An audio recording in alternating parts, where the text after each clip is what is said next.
Kan orang dah cakap jangan buka pintu. Taklah, tadi ada room service lah dekat luar. Akak cubalah buka nak tanya. Bukan buka habis pun, akak buka sikit je.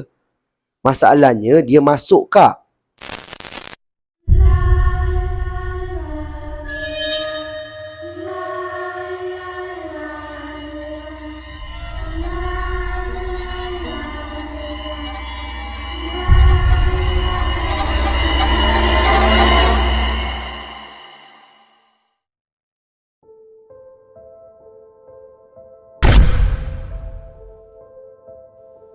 Assalamualaikum dan salam sejahtera. Bersama saya lagi Hanif Abdul Alim di dalam channel Sembang Kopi. Channel yang akan mengetengahkan kisah-kisah seram yang menarik untuk anda dengarkan. Terima kasih diucapkan kepada anda semua yang dah bersubscribe dan terus menyokong channel saya ini. Yang mana anda semua yang baru je sampai ke Sembang Kopi pun, saya nak ucapkan selamat datang. Saya doakan anda semua yang menonton video ni dipermudahkan segala urusan anda semua dan dimurahkan rezeki yang barokah.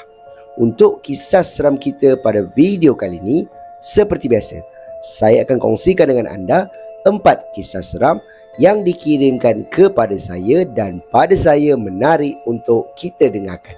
Suka saya ingatkan, jangan terlalu percaya dengan kisah-kisah seram yang diketengahkan. Anggap sajalah kisah-kisah ini hanyalah satu hiburan semata-mata. Jadi, tanpa membuang masa lagi, get your coffee, jom aku story.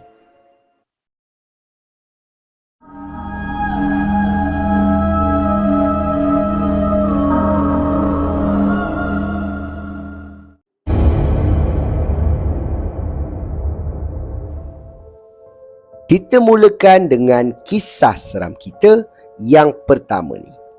Kisah ini diceritakan berlakunya kepada seorang pengirim kita yang bernama Abby.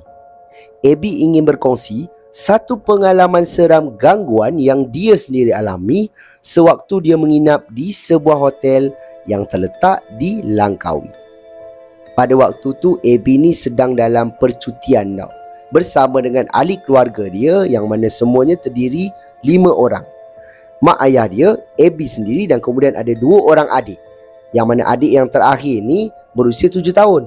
Dia ada 2 orang adik, lelaki dan juga perempuan. Percutian ni boleh dikatakan last minute punya planning tau. Disebabkan itu, waktu dia orang nak book bilik dekat hotel ni, banyak bilik-bilik yang besar yang boleh memuatkan 5 orang dah pun penuh. Sebab waktu dia orang pergi ni musim cuti sekolah. So ayah kepada Abby ni terpaksa ambil 2 bilik yang bersaiz sederhana tapi bersebelahan, dan kemudian ada satu pintu di tengah-tengah yang menyambungkan di antara 2 bilik. Abby ceritakan di dalam email, adik dia yang berusia 7 tahun ni, yang perempuan ni, dia macam ada satu kelebihan. Yang mana dia macam boleh nampak tau benda-benda gaib ni. Dia daripada kecil lagi dia memang suka tunjuk. Tu. Tapi tak ada apa-apa pun. Sampai dia dah boleh bercakap pun, usia dia 7 tahun, dia masih lagi boleh macam, ibu, makcik tu buat apa kat situ? Tapi tak ada orang. Macam tu lah. Abby ni memang tak percaya dengan adik dia yang 7 tahun ni. Sebab dia kata adik dia dengar-ada. Macam buat cerita lah, dia tak percaya. Tapi mak ayah dia banyak kali lah pesan kat dia, janganlah macam tu. Mungkin adik kamu ni memang special sikit, mata dia boleh nampak. Tak ada. Orang tak percaya. Ni ngada-ngada ni, buat cerita nak takut-takut kau orang. Dia cakap macam tu. Alright.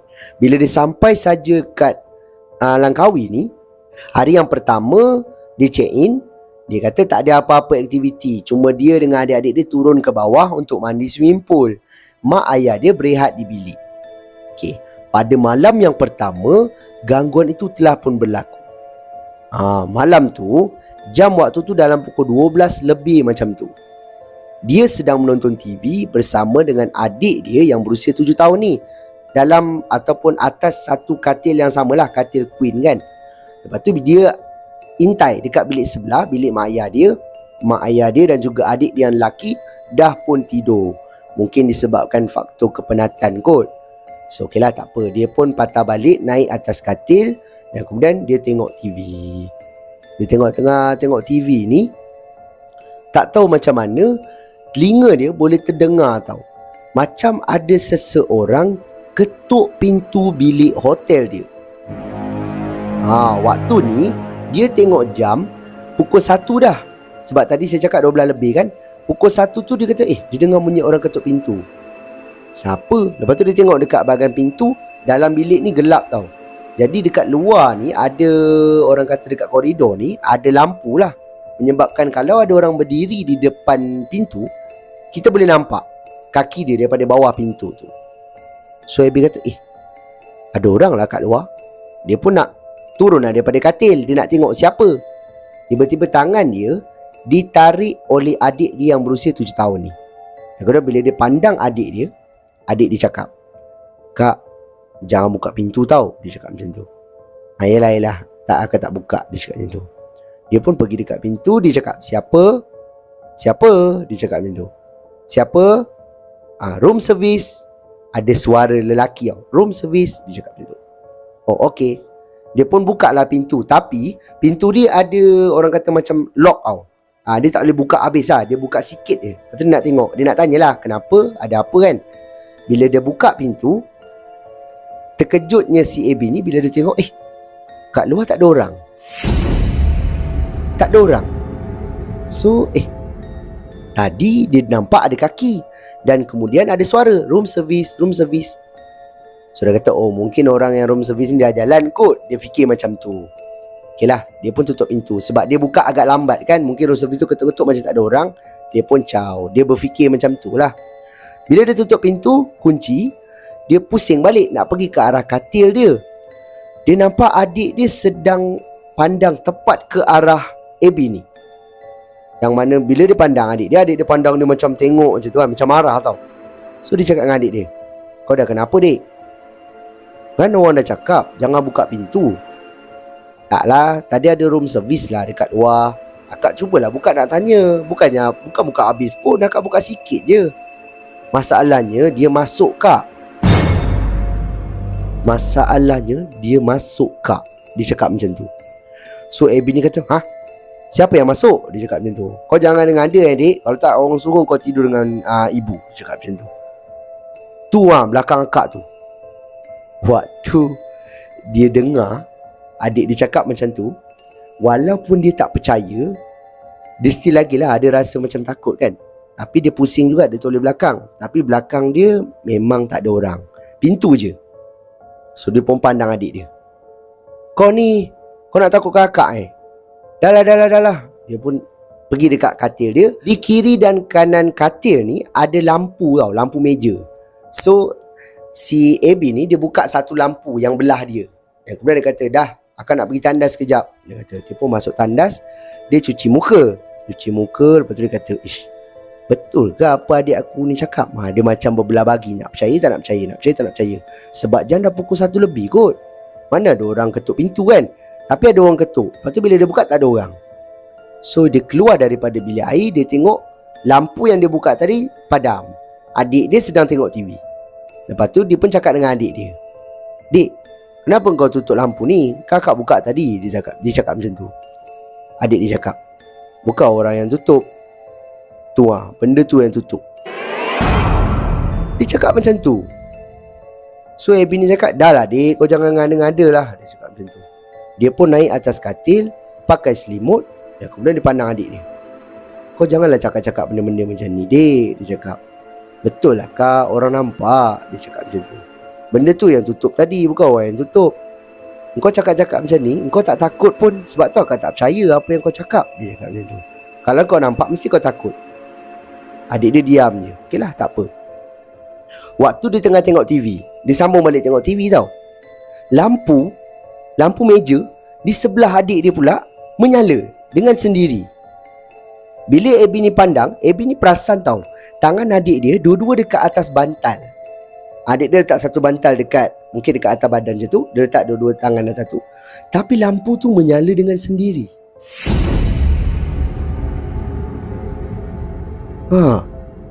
Menyebabkan Abby pandang.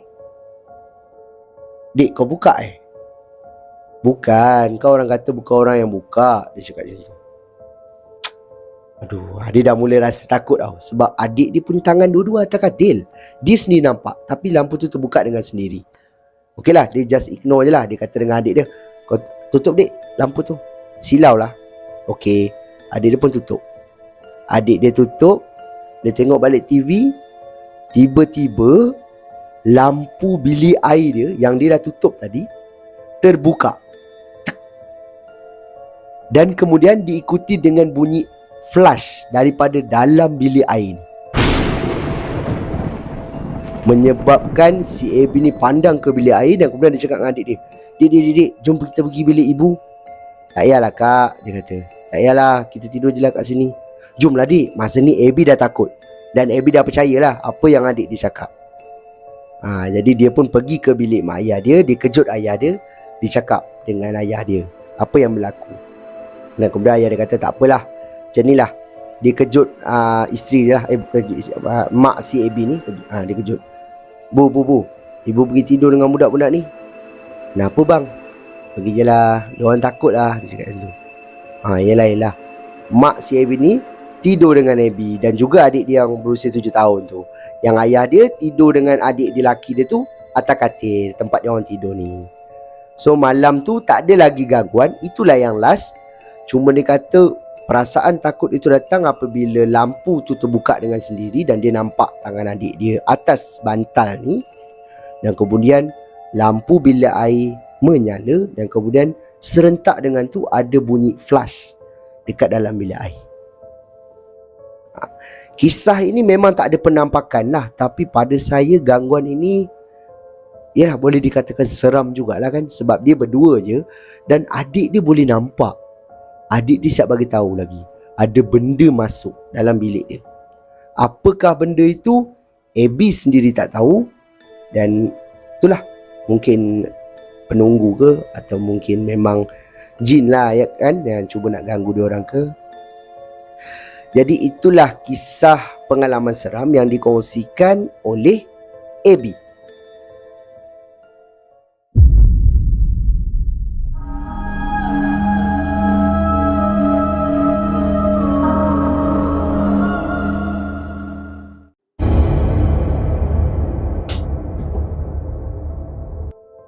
Kisah seram kita yang kedua ni pula, pada saya agak ringkas tapi menarik. Kisah ini datangnya daripada negara jiran kita, iaitu Singapura. Nama pengirim kita ni pula adalah Hazlin. Dan dia cakap dia tinggal di satu kawasan dekat Singapura yang bernama Ang Mo Kio. Kisah seram ini berlaku di rumah dia sendiri. Ataupun lebih tepat lagi dekat dalam bilik tidur dia. Yang mana pada malam tu, awal lagi, bukanlah larut malam pun, awal-awal mungkin pukul 8, pukul 9 kot. Dia ni dekat dalam bilik dia. Dia tidur dekat bilik tu seorang tau. Dia duduk atas katil dia, sambil tu dia main telefon. Layan social media, layan YouTube, macam tu. Sedang dia main telefon ni, tiba-tiba telefon dia ni punya bateri dah tinggal sikit. Macam low bateri lah. So alamak, macam mana ni nak kena cas ni kan. Kalau tak macam mana nak jaga, mesti mati telefon ni, dia kata macam tu. So dia cari plug yang kat sebelah dia ni. Ada 2 plug, tapi 2 plug ni dah penuh dengan lampu. Dan kemudian ada satu kipas yang berdiri sebelah katil dia. So dia kata alamak, dah penuh pula. Yang ada pun satu lagi plug dekat dengan pintu. So okey lah, tak apalah. Dia pergi ke arah pintu ni, bawa charger dia. Dia cocoklah charger dia dekat plug yang dekat dengan pintu ni. Dan kemudian dia duduklah bersila dekat lantai. Sambil tu dia main telefon. Main.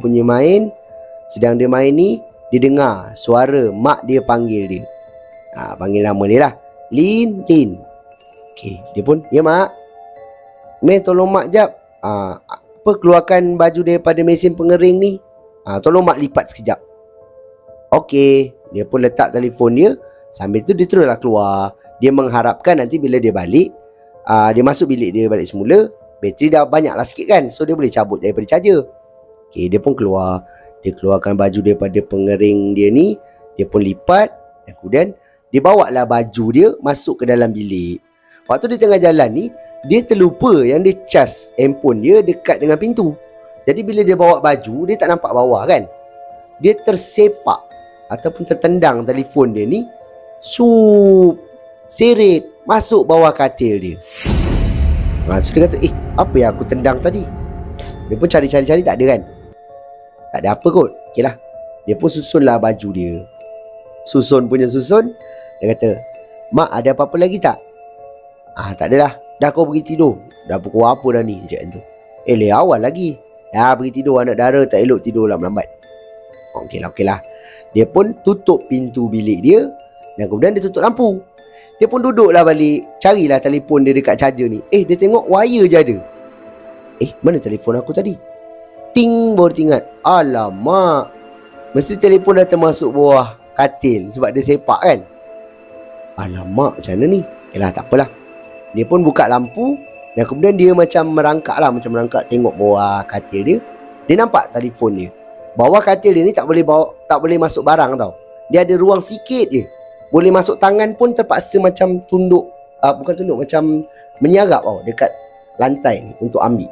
So dia dah nampak mana telefon dia ni. Dia pun masukkan tangan. Raba. Part ni yang saya rasa agak menyeramkan lah. Sebab waktu dia raba cari telefon dia ni, dia terpegang tau. Ada sesuatu dekat bawah katil dia. Dia pun raba dia pegang. Benda tu macam bulat dia kata. Dan lembut. Jadi bila dia pegang, apa benda ni? Macam sejuk lah benda ni. Dia pun pegang. Baru dia perasan yang dia pegang ni macam kaki tau. Macam keting kaki orang. Bawah katil dia. Menyebabkan dia tarik tangan dia. Dia kata. Dia pun tengok bawah katil. Dia nampak telefon dia ada kat situ. Dekat bawah katil ni. Dia pun keluar. Dia pergi dekat mak dia. Mak, teman orang jap. Kenapa? Temanlah sekejap. Yelah. Kenapa? Mak dia pun masuk dalam bilik. Jap, orang nak ambil telefon bawah katil. Dia kata. Lah, ambil telefon pun nak suruh mak teman. Mak tunggulah sekejap. Yelah. Dia pun masukkan tangan, dia pegang. Cara raba-raba, dapat telefon dia. Dia pun tarik bawa keluar. Dan kemudian dia terus keluar daripada bilik. Dia tutup lampu, dia tutup kipas, dia keluar. Duduk dekat sofa depan ni. Waktu ni ayah dia dah tidur lah. Yang ada kat depan hanya dia dengan mak dia je. Lepas tu dia duduk sambil tu kan. Dia macam termenung tau. Mak dia tanya dia, kenapa ni Lin? Tak mak, tadi masa orang nak ambil telefon dekat bawah katil, orang rasa macam orang teraba-raba tu ada kaki lah mak dekat bawah katil tu. Dia cakap macam tu. So mak dia pun cakap lah, mana mungkin ada kaki. Bawah katil tu bukan orang boleh masuk pun. Lagi pun siapa? Adik-adik semua dah tidur. Dia cakap macam tu. Itulah pasal. Masalahnya memang betul mak. Orang rasa macam orang pegang tu kaki. Lepas tu sejuk. Bila mak dia dengar macam tu, mak dia terus cakap, dah lah, kau pergilah ambil air wuduk dulu. Nanti kan sebelum tidur kau baca doa dulu Dia cakap. Tak ada apalah tu. Perasaan kau je kot. Apa yang kau terpegang bawah tu.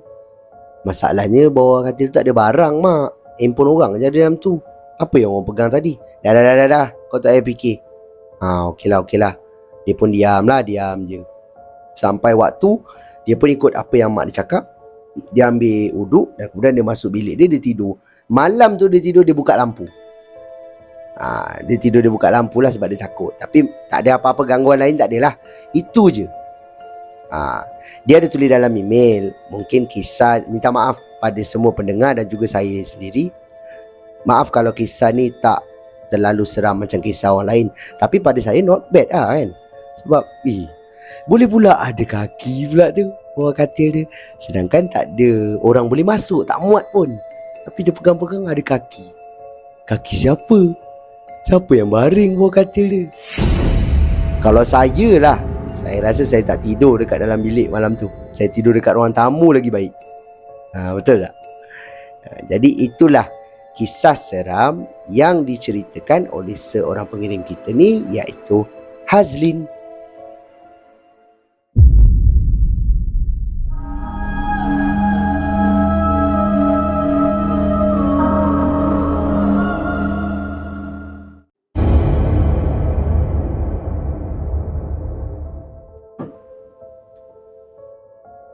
Kisah seram kita yang ketiga ni pula diceritakan oleh seorang pengirim kita yang bernama Noah. Noah ingin berkongsi satu pengalaman seram dia yang mana pada waktu itu dia sedang menunggu durian jatuh di satu kebun milik pakcik dia. Kisah dia macam ni. Pakcik dia ni tinggal di Seremban tau, Negeri Sembilan. Setiap kali dia balik kampung, pakcik dia ni akan sediakan durian lah. Bila musim lah ceritanya ni. Bila musim je, pakcik dia akan sediakan durian dan kemudian dia orang akan makan ramai-ramai. Tapi kali ni, bila si Noah ni balik kampung, sampai-sampai je, dia teruslah jumpa dengan sepupu dia, berbual dengan sepupu dia. Rancak lah berbual. Sebab sepupu dia ni sebaya dengan dia. So banyaklah ceritanya kan. Pasal bola, pasal game, macam tu. So bila dia dah habis berbual dengan sepupu dia, dia berbual dengan pakcik dia ni juga. Dia gelar pakcik dia dalam email ni Pak Ngah. So dia berbual dengan Pak Ngah dia ni. Agaknya dah lama berbual kan. Sampai dah petang, dah maghrib macam tu. Tak ada juga durian. So dia cakap dengan pakcik dia, Pak Ngah, Pak Ngah, ni musim durian kan? Kenapa? Tak ada durian ke? Dia cakap macam tu. Kau nak durian ke? Alamak, hari tu Pak Ngah baru kutip dekat kebun, tapi dah hantar semua dekat kedai jual. Alah, tak ada lagi lah ni. Ada, tapi kau kena tunggu dekat kebun lah. Dia cakap macam tu. Kalau kau nak, kau pergi lah. Boleh? Boleh. Kalau ada yang jatuh kan, kau kutip lah bawa balik. Esok boleh makan. Boleh. Tapi takkan nak pergi malam-malam ni? Ikut kau lah. Nak pergi malam boleh, nak pergi esok siang pun boleh. Tapi kalau pergi malam ni, elok gak kalau ada yang jatuh kan, buatnya ada orang ambil buah tu kan. So tak dapatlah kita nak makan. Ada Pak Ngah? Ada, budak-budak kampung ni nakal. Kan jatuh je buah kan ada gembatnya. Dia cakap macam tu. Okey lah. Kalau macam tu orang pergi malam ni lah. Betul? Kau berani? Berani je. Dia cakap, kau teman aku lah. Dia ajak sepupu dia. Terus sepupu dia ni macam, boleh je. Ya, boleh. Orang ikut Noah ajak. Boleh, pergilah. Kau ambil bakul dekat belakang store tu. Nanti kan kau masuk durian tu dalam tu. Lepas tu bawa balik. Banyak sikit kan dapat. Okey. Dia pun pergilah ambil bakul tu. Ni sepupu dia lah. Sepupu dia pergi ambil bakul tu. Dan kemudian dia orang pergi nak kutip durian je, pasal malam tu juga dia orang pergi. Bila dia pergi, sampai je dekat kebun dia ni, macam standard lah, mana-mana kebun durian bukan, mesti ada satu pangkin kecil, betul tak? Ni Pak Ngah dia buat, memang buat untuk dia tunggulah. Okay, so diorang pun tunggulah dekat pangkin tu tadi. Tunggu, debuk jatuh. Kejar, lari dua orang, ambil, masuk dalam bakul. Tunggu lagi, debuk, pergi lagi, ambil, masuk dalam bakul. Bila dah 2-3 biji macam tu kan, lepas tu lama tau, tak ada bunyi durian jatuh. So okey lah, tunggu, lama pula kan. So si Noah ni kata, aku macam ngantuk lah pula. Dia kata, dah kita balik lah. Takkan 3 biji je, membazir je kat rumah pula, berapa ramai nak makan tu. Sepupu dia cakap, okey lah, kita tunggu sikit lagi lah. Dapat 6-7 biji okey lah. Alright, tunggu. Si Noah ni pun baring lah dekat pangkin tu. Baring, terlelap, tertidur. Tiba-tiba dia tersedar daripada tidur dia, sebab dia terdengar ada suara tangisan bayi. Suara tangisan bayi betul-betul dekat kebun durian ni tau. Bila dia dengar je bunyi tangisan bayi ni tadi, dia pun buka mata dia. Dia pun duduk lah. Dia duduk, dia pandang sepupu dia. Kau dengar? Dia nak cakap, kau dengar tak? Tapi sepupu dia terus macam, shh, jangan tegur. Dia cakap macam tu. Kat sini Noah ni tahulah, bukanlah dia seorang yang dengar kan. So dia pun perhati sekeliling. Bayangkan kebun yang gelap ni, tiba-tiba ada suara bayi. Noah cakap masa ni dia dah takut tau. Sebab bunyi tu boleh datang daripada mana-mana kot. Mungkin boleh daripada depan dia ke, daripada dalam kebun yang belah tepi ni ke, daripada belakang ke, betul tak? So dia pun perhati, pusing, pandanglah sekeliling, pandang sekeliling. Tiba-tiba waktu dia tengah macam pandang toleh-toleh ni, dia ternampak daripada satu sudut. Sudut tu gelap tau.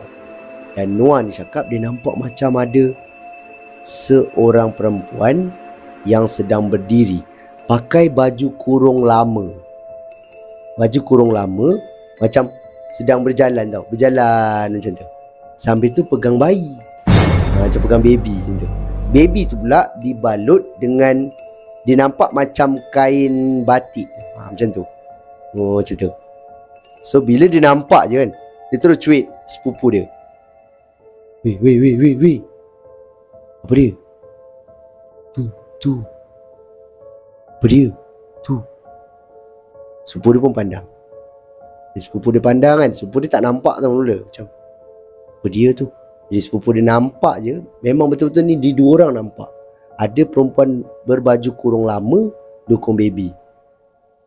Jadi bila sepupu nampak, sepupu dia kata, jom kita balik lah, kita bawa durian ni lah gitu. Ni je lah, jom. Dia pun angkat lah dua orang bakul tu, sambil tu dia jalan. Si Noah ni tak boleh berhenti tau, pandang ke belakang, pandang ke benda tu. Dia tengok je, benda tu memang ada dekat situ. Dan kemudian dia bawa bakul ni balik ke rumah. Dan kemudian sampai je rumah, nampaklah pakcik dia dekat luar, macam dekat beranda tu kan, tengah isap rokok, berbual dengan bapak dia. Dah dapat? Berapa biji dapat? Ni je Pak Ngah. 3 biji je. Mau masa je tunggu 3 biji. Tunggulah lebih sikit. Lepas tu sepupu dia terus cakap, dia ayah tadi macam kena ganggu ayah, dia cakap macam tu. Kau kena ganggu macam mana? Tak tahulah, tadi kita orang-orang nampak macam ada perempuan dukung baby. Betul-betul dekat dalam kebun tu ya. Tak tahulah siapa. Ya ke? Kau nampak ke muka dia? Tak nampak lah, dia jauh. Dia pakai baju macam baju kurung. Lepas tu dia pegang baby. Orang terfikir lah, siapa yang duduk dekat kebun malam-malam kan, pegang baby pula tu. Tahu tak ayah dia jawab apa? Yang Pak Ngah Noah ni cakap, biasanya lah kalau melibatkan baby-baby ni, biasanya Kak Pun. Kak Pun kan. Tak apalah, eloklah korang dah balik. Korang ni lah, pergilah cuci kaki. Kan nanti kan mengigau pula. Okey. Dia pun masuk dalam rumah, cuci kaki. Keesokan harinya, dia datang lagi lah kebun tu. Tapi siang lah, dia datang siang. Tunggu lagi. Dan dia ada dapat lagi lah beberapa biji keesokan harinya. Tapi dah tak ada kena ganggu, tak ada lah. Sebab siang kan. Itulah pengalaman yang dikongsikan oleh si Noah ni. Pada saya pun menyeramkan lah. Mungkin lah kan, Pontianak lah kot kan. Yalah, dia pegang baby. Takut. Nasib baik dia jauh lah. Kalau dia dekat,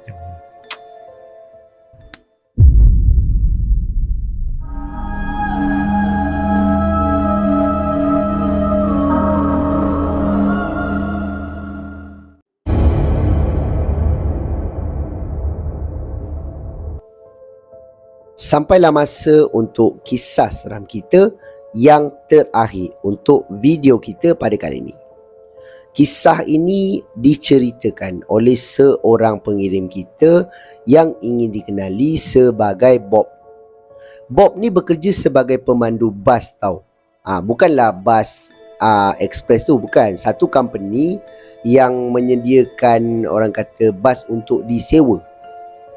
Dia bawa bas tu, bawa pelancong ke, bawa mana-mana staff, rombongan staff untuk pergi kursus ke, macam tu lah. Dan dia juga ada satu hobi tau, yang mana kalau dia pergi mana-mana trip sekalipun, dekat dengan pantai ataupun laut, dia akan bawa semua barang-barang pancing dia lengkap. Macam tu. Okay, dia ada satu pengalaman seram tau, yang dia nak kongsi dengan kita semua. Yang mana pada waktu tu, dia sedang memancing di satu pantai dekat Batu Feringgi, di Pulau Pinang. Pada hari yang dia dapat tahu je, dia kena bawa satu rombongan staff untuk pergi kursus dekat Penang ni. Dia happy lah sebab dia tahu Penang ni dekat dengan laut kan. Jadi dia bawa barang-barang pancing dia lengkap, apa semua letak dalam bas siap-siap. Dan kemudian dia pun bertolak pergi ke Penang ni. Okay, dalam perjalanan ni, dipendekkan cerita lah Bila dah sampai saja dekat Penang ni, Sampai je dekat hotel area Batu Feringgi ni, dia kata, hotel ni betul-betul sebelah pantai kan. Memang dekat gila dengan pantai tau. So dia kata, ni cantik ni. Cun lah ni kan. Malam ni boleh pancing. So dia pun tanya dengan in charge lah, yang ketua kepada rombongan ni, malam ni ada nak keluar tak pergi mana-mana? Tapi in charge tu kata tak ada. Malam ni semua aktiviti di dalam hotel. Mana khusus semua kat dalam hotel lah. Besok kot baru dia nak keluar. Okay lah, so malam ni saya free lah malam ni awak free lah. Awak boleh lepak dekat bilik je. Ni ada satu bilik yang disediakan. Okay. Dia pun happy lah. Malam tu lepas je solat maghrib, dia kata dia terus keluar daripada bilik, pergi dekat bas dia, turunkan barang-barang pancing dia, pergilah ke tepi pantai. Okay. Sampai dekat pantai ni, dia cacak dia punya tempat stand untuk joran ni. Dia buka kerusi lipat, dia duduk kan.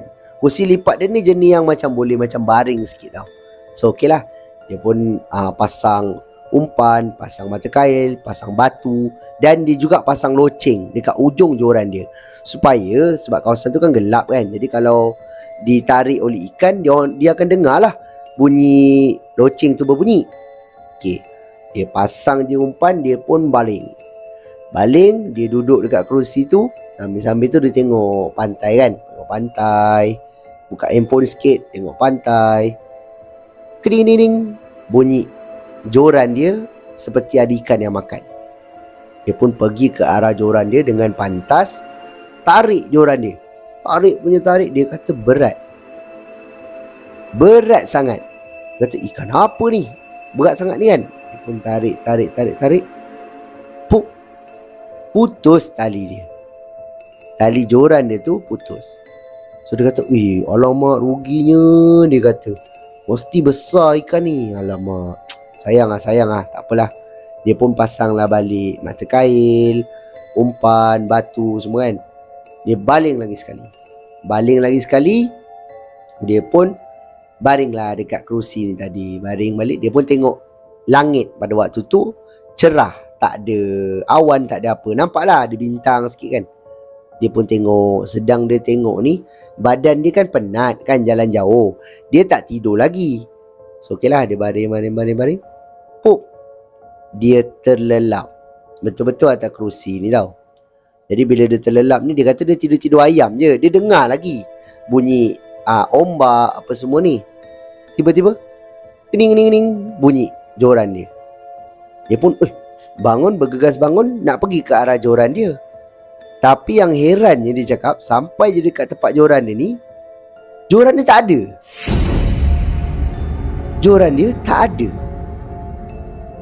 So dia pun tengok dekat pantai ni kan, ada benda tarik ke dia punya joran kan sampai masuk dalam laut. Aduh, dia pun tengok. Tak ada pula macam kesan garis, benda terseret ke, tak ada. Dan satu lagi, stand joran ni masih lagi berdiri teguh tau. Kalau kena tarik, mesti dia dah orang kata tumbang lah kan. Ada orang ambil ke joran aku? Dia kata macam tu. Dia pun cuba perhati sekeliling, tak ada orang pula. Tiba-tiba dia tengah tengok ni, dia nampak satu macam orang tau. Memang orang lah, itu memang orang berjalan ke arah dia. Dia pun pergi dekat orang tu. Dia kata, bang, abang ada nampak tak siapa-siapa yang lalu daripada sini bawa joran? Joran? Tak ada, dia kata. Tak ada pula, saya tak nampak pun. Saya baru je sampai sini. Sepanjang abang jalan tadi, abang tak nampak saya lah. Saya nampak awak tengah baring kan tadi. Ada nampak tak orang bawa joran? Sebab joran saya hilang dia cakap macam tu.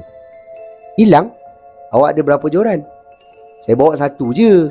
Saya pacak dekat situ tadi, baling umpan. Tak ada dah joran saya. Tu bukan joran awak ke tu? Dia kata. Bila dia tengok, pandang balik dekat tempat dia letak joran ni tadi, ada joran dia berdiri tegak kat situ. Joran dia masih lagi berdiri tegak dekat stand tu tadi. Menyebabkan dia kata, tadi dia tengok tak ada. Dia dah mula pelik. Tadi tak ada. Okey lah bang, terima kasih abang. Okey tak ni? Okey tak? Okey, saya okey. Terima kasih. Dia pun pergi balik. Dia pegang joran dia. Yelah, joran aku lah ni. Kenapa tadi aku tengok tak ada?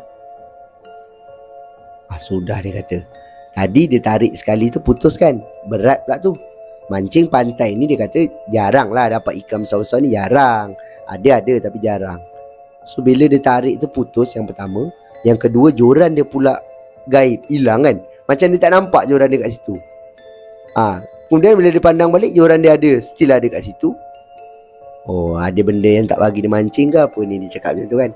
So dia pun tarik balik lah joran dia. Dia pun dah rasa tak sedap hati lah. Dia tarik. Sebelum ada benda lain lagi yang pelik-pelik berlaku, ataupun ada penampakan ke, lebih baik dia caw lah daripada situ. Dia pun angkat joran dia, lipat balik barang-barang dia apa semua, bawa masuk dalam bas. Dan kemudian malam tu dia tidur macam biasa je lah, tak adalah pergi mancing. Okay, keesokan harinya dia orang pergi kursus ni 3 hari tau. Malam yang kedua ni pula dia mancing, ramai yang mancing waktu tu. So dia ada kawan lah, dia pun mancing. Dapatlah beberapa ekor ikan, tapi tak banyak lah. Tapi tak ada gangguan. Cuma malam yang pertama tu je lah, dia kata pengalaman ni pertama seram lah. Kalau dipikir balik seram. Tapi pada waktu kejadian ni dia rasa pelik. Joran aku ada tadi kat sini. Bila aku tersedar daripada tidur tadi, tengok joran aku tak ada. Kotlah dia mamai-mamai kan, kita pun tak tahu kan. Tapi itulah pengalaman seram yang dikongsikan oleh Encik Bob ni.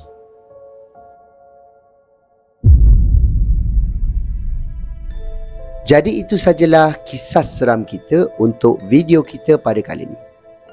Pada pendapat anda macam mana? Dalam kesemua kisah yang saya kongsikan dengan anda ni, mana satu kisah yang paling menyeramkan? Anda boleh tinggalkan pendapat anda di ruangan komen dekat bawah.